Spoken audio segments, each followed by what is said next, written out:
Welcome back to the deep dive. Today, we're doing something a little different. A lot different. We're leaving the world of, high finance and geopolitics behind for a moment. And we're diving deep into a children's story. But this is a surprisingly high-stakes text. It really is. We're looking at mission monkeys and the reindeer reading race. And our goal here is to really unpack the architecture of this little story, the educational tools that are just packed into this festive, very fast-paced tale. Because the whole premise, what if the key to saving the North Pole's pre-holiday practice flight wasn't engineering or some kind of magic, Yeah, but just reading? that's the hook. And it works. It's a masterclass in instructional design, really. So let's set the scene. The mission monkeys arrive at the North Pole. Right. It's Mila, Milo, Mia, and Mick. They're all set to just cheer on the reindeer. But they find a crisis. A huge crisis. The reindeer won't fly. They're just stuck. And Blitzen, one of the reindeer, he reviews the solution. They only take off when someone reads their magic sight words out loud. The whole thing is now a reindeer reading race. I love that.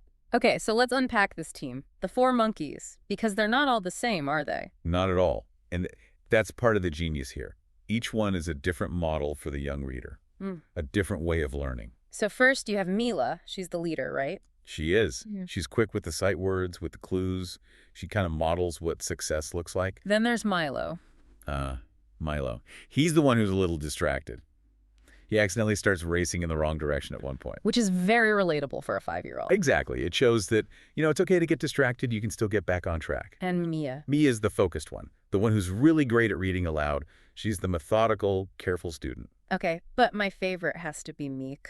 Oh, Meek is critical. He thinks the race involves eating candy canes as fast as you can. Which is just perfect. It's comic relief, but it also tells the kids at home, hey, this is fun. This isn't a test. It just lowers all the anxiety. Right, so the setup is perfect, the challenge is clear. Let's get into the mechanics of the race itself, the obstacle course. Okay, so they have to read the word badge on each reindeer's harness. And that's what powers them through the snow. Precisely.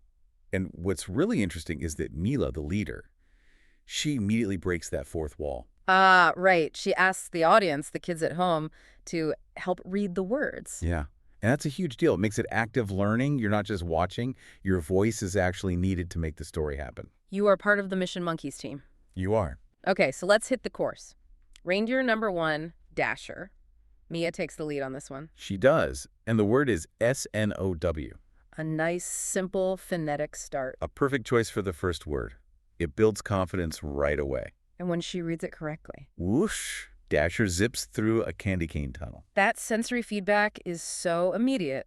A whoosh and a candy cane tunnel. It's brilliant. You connect the act of reading with speed, with energy, and with, something delicious.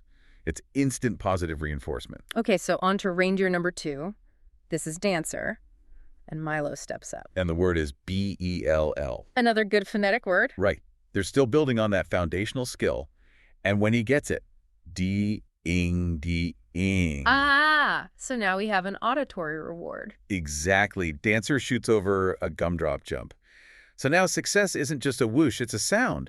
Dee-dee-dee. The story is associating reading with success across different senses. Visual, kinetic, auditory. It's really smart. Very. And that brings us to reindeer number 3, Prancer. And this is Mick's big moment. Yes, it is. The word is G-I-F-T. And this is where things get interesting. Mick does not get it right on the first try. No.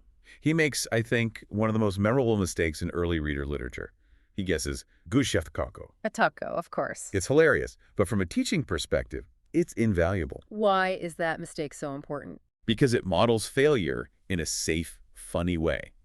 It tells the reader that it is absolutely okay to get it wrong. And not just a little wrong, but hilariously, wildly wrong. And what happens next is key, right? No one gets upset. Not at all.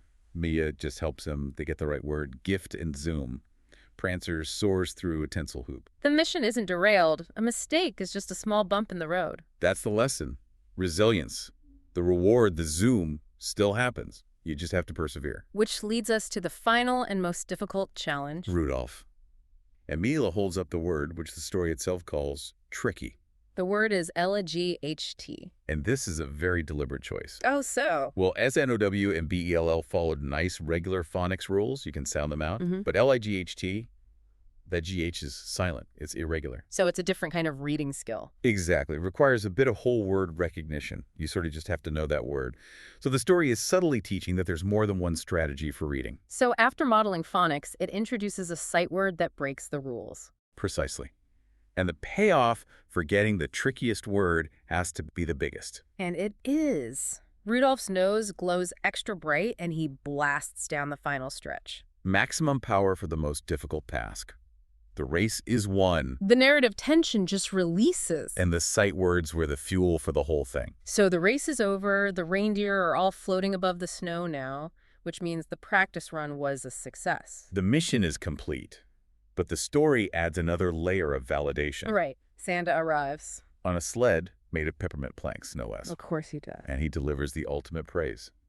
He says, "You monkeys and all your reading helpers saved the sleigh practice." He includes the audience again. Always reinforcing that your participation mattered. You helped save the day. And then we get the perfect final line from Mick. He's holding his trophy, which is made of marshmallow, naturally. Obviously. And he says he likes reading races because they come with snacks. Which just ties it all together. The intellectual achievement is directly linked to a fun, tangible reward. It perfectly cements the whole experience.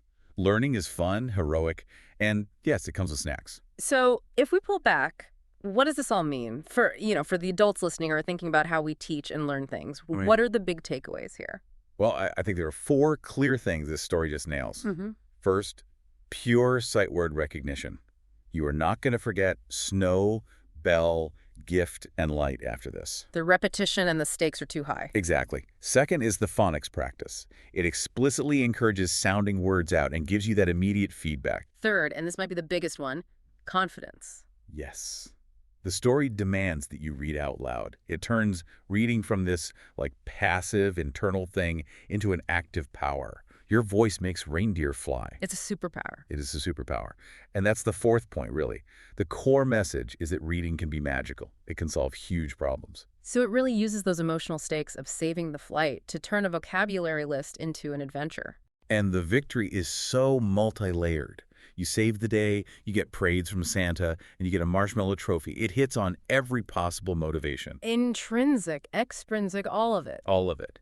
This whole deep dive, it leaves us with a really interesting thought, doesn't it? It does. We've just seen how a basic skill reading 4 words was framed as this incredible key to unlocking a mission. And the motivation, whether it's saving the flight or winning the marshmallow, was just completely tied to applying that skill. So it raises a question, I think, for all of us. What other critical skills in our own lives?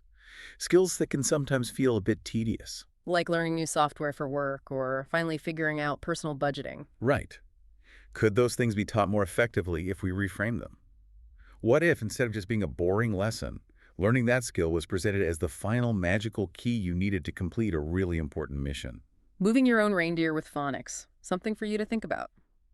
Thanks for taking the deep dive with us today.